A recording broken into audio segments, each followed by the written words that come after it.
Hi friends, पुनः हम उपस्थित हैं एक नए स्टडी वीडियो के साथ। और आज हम पढ़ेंगे क्लास 10 के बायोलॉजी के चैप्टर रिप्रोडक्शन को लेकर आए हैं। बायोलॉजी के रिप्रोडक्शन यानी जनन। तो हम आज इसमें पढ़ेंगे जनन क्या है, जनन के प्रकार और अलैंगिक जनन की विशेषताएं और अलैंगिक जनन के प्रकार।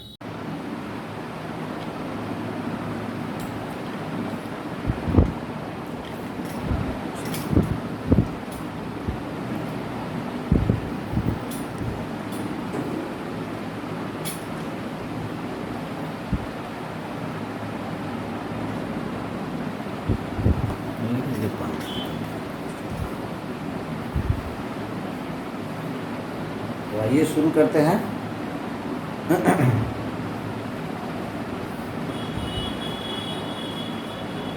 तो आइए शुरू करते हैं कि जन्म क्या है। सबसे पहले मन में ये सवाल आता है कि जन्म क्या है।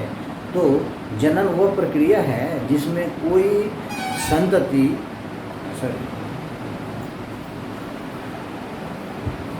तो आइए शुरू करते हैं कि जन्म क्या है। सबसे पहले मन में ये सवाल आता है कि जन्म क्या है।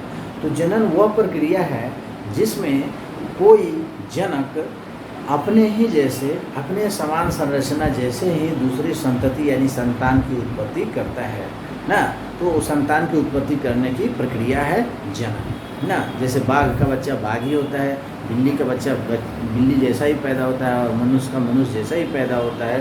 तो यह जनन के प्रोसेस द्वारा ही होता है। हमारे मन में ये सवाल होता है कि ये जनन में ऐसा क्या होता है कि बिल्ली का बच्चा बिल्ली ही होता है। तो उसका कारण है कि उसमें हमारे सेल में जो रिप्रोडक्टिव सेल है, उस सेल में पाए जाने वाले गुणसूत्र जिसके अंदर डीएनए होता है, और डीएनए के क्रियात्मक खंड को जीन कहते हैं, जो आनुवंशिक गुणों का वाहक होता है। हमारे माता पिता से आनुवंशिक गुण एक पीढ़ी से दूसरी पीढ़ी में संचरित होते हैं। एक पीढ़ी से दूसरी पीढ़ी बोले तो जैसे हमारे दादा एक पीढ़ी हो गए और दादा के पिताजी दूसरा पीढ़ी हो गए और उनके बेटे हम हो गए, तो हमारा ये तीसरा पीढ़ी हो गया। हमारे जो बाल बच्चे हो वो चौथा पीढ़ी हो गया। तो हमारे अंदर हमारे माता पिता का गुण आया हुआ है। हमारे पिता के अंदर दादा का गुण था और दादा का गुण भी हमारे अंदर थोड़ा सा आएगा ना। तो ये जनन के द्वारा ही ऐसा होता है।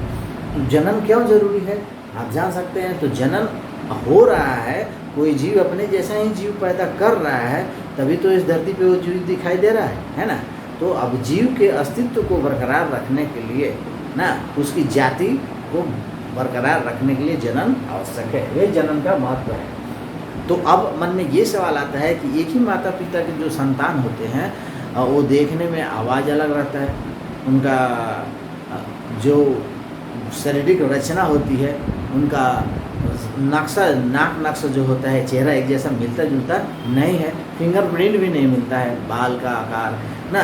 तो वो भिन्नताएं होती है, वो अलग अलग गुण होता है। एक ही माता पिता के संतान होने के बावजूद भी विभिन्नताएं होती है।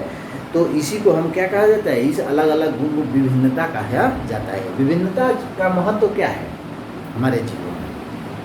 तो विभिन्नता का महत्व यही होता है कि अगर वो भिन्न भिन्न गुण अगर हमारे अंदर हैं तो विभिन्न परिस्थितियों में हम अपने आप को सर्वाइव कर पाएंगे, जिंदा रख पाएंगे ना। जैसे विभिन्नताएं, ये तो आपके शारीरिक संरचना जो दिखाई दे रहा है भौतिक रूप से ना, लेकिन जो नहीं दिखाई देने वाली वैसी विभिन्नता, जैसे कोई जीव है ठंडा प्रदेश में रहता है और कोई जीव गर्म प्रदेश में रहता है, उससे जो संतान उत्पन्न होगा वो ठंडा प्रदेश में भी रह सकता है, वो गर्म प्रदेश में भी रह सकता है। तो ये है विभिन्नता है। और ये विभिन्नता से फ़ायदा क्या है कि अगर मौसम ज़्यादा गर्म हो रहा है तो भी अपने आप को जिंदा रख पाएगा, और ज़्यादा ठंडा हो रहा है तो भी अपने आप को जिंदा रख पाएगा। यानी उस जीवों की उत्तरजीविता यानी उसके अस्तित्व को बरकरार रखने में विभिन्नता बहुत ही महत्वपूर्ण योगदान देता है। और यही विभिन्नता आगे चल के पीढ़ी दर पीढ़ी अगर डीएनए में कोई परिवर्तन हो जाता है तो एक नया जीव बन जाता है, जिसका डिटेल हम लोग आगे पढ़ेंगे जैव विकास में। तो आइए हम अगला पॉइंट लेते हैं कि जन्म के प्रकार क्या है ना।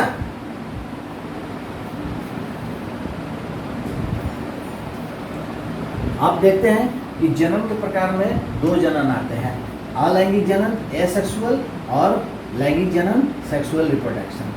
ठीक है, तो लैंगिक जनन और अलैंगिक जनन की जब हम बात करते हैं तो हमारे मन में ये सवाल आता है कि अलैंगिक जनन क्या है। अ मतलब नहीं, लैंगिक मतलब लिंग, इसमें लिंग भाग नहीं लेता है। लिंग मतलब स्त्रीलिंग और पुल्लिंग, यानी स्त्री और पुरुष, नर और मादा इसमें भाग नहीं लेते हैं अलैंगिक जनन में। लैंगिक जनन में नर और मादा भाग लेते हैं। इसी आधार पर अलैंगिक जनन की क्या विशेषताएं हैं।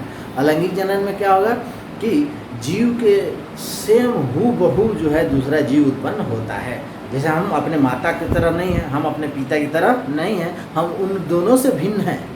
ठीक है, क्योंकि हम लैंगिक जनन से उत्पन्न हुए हैं, बराबर। लेकिन अलैंगिक जनन से, जैसे गुलाब के पेड़ का हम डाल काट के कहीं लगा देते हैं तो वो लाल फूल देने वाला है तो आपका लाल फूल ही देगा, पीला फूल नहीं देगा। छोटा छोटा दे रहा होगा तो छोटा छोटा ही देगा, बड़ा बड़ा फूल नहीं देगा। तो ये अलैंगिक जनन का एक छोटा सा उदाहरण दिखाया गया है ना। तो जैसे मान लीजिए अमीबा होता है, अमीबा दो भागों में टूट जाता है तो दोनों अमीबा ही है और दोनों का गुण सेम रहता है। तो अलैंगिक जनन में नर मादा भाग नहीं लेते हैं, इसलिए इसमें निषेचन की क्रिया नहीं होती है। साथ ही साथ अंडाणु और शुक्राणु की कोई इसमें आवश्यकता नहीं होती है। अब देखते हैं कि अलैंगिक जनन में और क्या होता है कि हम जो है ज़्यादा संख्या में जीवों की उत्पत्ति कर सकते हैं ना। जैसे ईख का पेड़ है तो उसको हम काट करके अलग अलग बो देते हैं। बहुत सारा पेड़ है उसमें हम बहुत सारा जो है उसमें दाब बांध देते हैं और उसको हम ज़मीन में फिर पुनः प्रत्यारोपित कर देते हैं, जल्दी तैयार हो जाता है। लेकिन हम लोग जैसे लैंगिक जनन है, कोई बीज बोया तो उसको टाइम लगता है बड़ा होने में।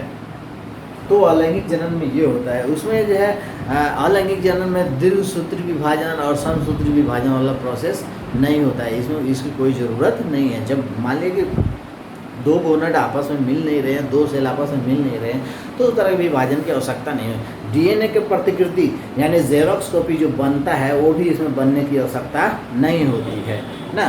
तो ये है हमारे अलैंगिक जनन की विशेषताएं। और सबसे और लास्ट इम्पोर्टेंट जो है अलैंगिक जनन के प्रकार कितने होते हैं। तो अलैंगिक जनन के पहले प्रकार है विखंडन, जिसे फिजन भी कहा जाता है। तो विखंडन मतलब टूटना, टूट जाना, दो भागों में विखंडित हो जाना, खंड खंड हो जाना। तो यह विखंडन जो है वो दो प्रकार के होते हैं ना। विखंडन दो प्रकार के होते हैं, द्विखंडन और बहुखंडन।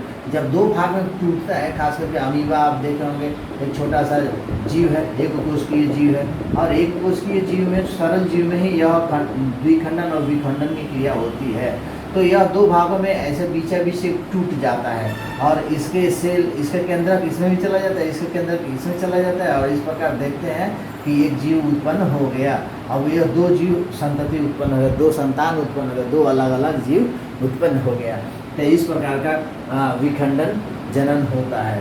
और कहीं कहीं बहुखंडन होता है। तो बहुखंडन में क्या होता है, पुट्टी बनता है, सिस्ट, CYST, सिस्ट बनता है इसमें। और यह पुट्टी जो है वो उपकरा आवरण जो है घेर लेता है और बीच में ही उसके सेल आपस में टूट करके अलग अलग जीव हो जाते हैं, और यह बाद में बाहर निकल के स्वतंत्र जीव अलग अलग तैयार हो जाते हैं। तो इस प्रकार के जनन को अलैंगिक जनन है, जिसको द्विखंड। अब इसमें नर मादा भाग ही नहीं लिया, उसके सेल ही आपस में टूट करके अलग निकल गए।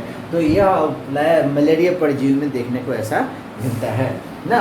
और ये जब टूट करके बाहर निकलते हैं तो हमको बहुत ठंडी लगती है, और हम देखते हैं कि मलेरिया में क्या लक्षण है कि हमको ठंड लग करके फीवर आता है। तो जब वो टूटते हैं और बहुत सारे जीव निकलते हैं, बहुत सारे ऊर्जा को कंज्यूम करते हैं, तो हमारे शरीर जो है ठंडा हो जाता है, तो हमको कपकपी हो जाता है, ठंड लगने लगता है और तब बुखार आता है। तो मलेरिया की पहचान होती है। अब मुकुलन की क्रिया आती है तो मुकुल निकलता है, बर्ड मतलब कली निकलता है। तो आप देखेंगे एक जीव जो है जिसका नाम है हाइड्रा ना।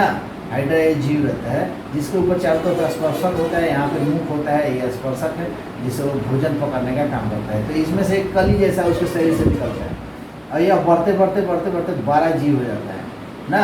और 12 जीव होने के बाद ये अपने इससे विच्छेद कर लेता है, अलग हो जाता है।